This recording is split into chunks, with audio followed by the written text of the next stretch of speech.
श्रीहरि मनोविलासिनी श्रीनिधि महाप्रचोदिनी श्रीसुखी सुमंगलांगिनी सर्व इष्ट सुप्रदायिनी ನಮ್ಮ ಮನೆಯಲ್ಲಿ ಬಂದು ನೆಲೆಸಮ್ಮ ಶಾರದೆ ಜೊತೆಯಲ್ಲಿ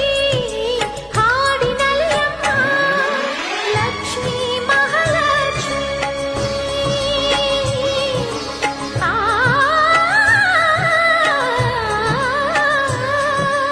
ಲಕ್ಷ್ಮೀ ಮಹಾಲಕ್ಷ್ಮಿ ಲಕ್ಷ್ಮೀ ವರಲಕ್ಷ್ಮಿ